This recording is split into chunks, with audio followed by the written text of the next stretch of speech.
ආයුබෝවන් සුබ දවසක් හැමෝටම. අද අපි කතා කරන්න යන්නේ ශ්‍රී ලංකාවට ආඩම්බරයක් වුණු අති දක්ෂ නමුත් අකාලයේ මියදුණු විශිෂ්ට බුද්ධිමතෙක් ගැන. ඒ තමයි ආචාර්ය අමිත් මුනීන්ද්‍රදාස.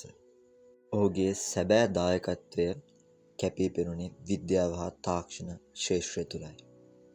මෙම ආචාර්ය අමිත් මුනීන්ද්‍රදාස උපන්නේ 1966 වසරේ පානදුරේදී.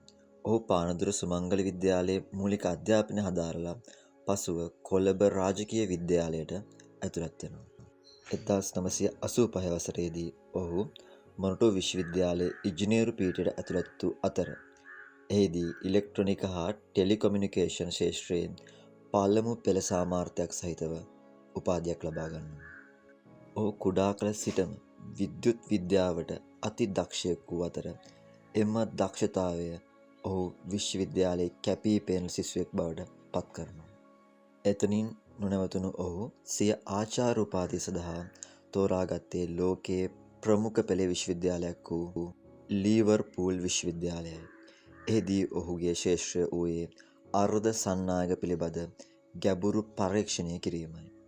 මෙය අතිශය සංකීර්ණ සහ ගැඹුරු විෂයක් වූ අතර මෙවැනි විෂයකින් ආචාර්ය උපාධියක් ලබා ගැනීම ඔහුගේ බුද්ධි මට්ටම කොතරම් ඉහළ තලයක තිබේදැයි අපට සිතා ගන්නට පුළුවන්.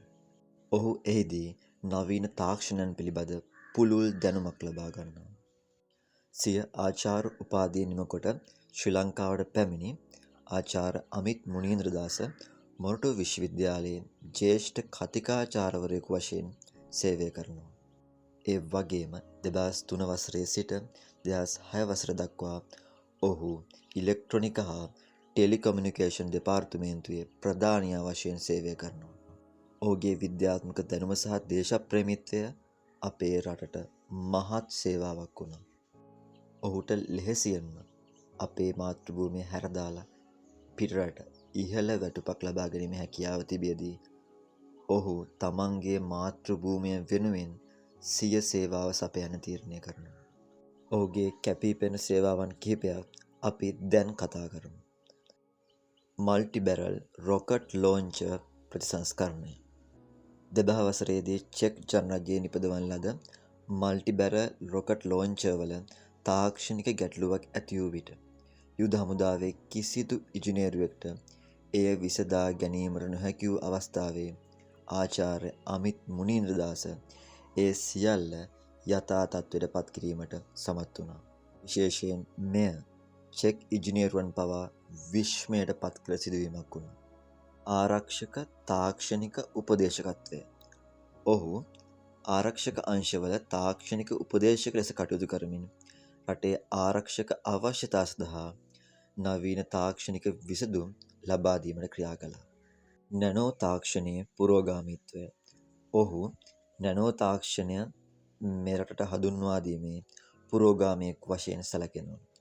ක්වොන්ටම් භෞතික විද්‍යාව පිළිබඳවද ඔහු ශ්‍රී ලංකාව තුළ විශේෂ පරීක්ෂණ කිහිපයක්ම සිදු කරමින් සිටියා.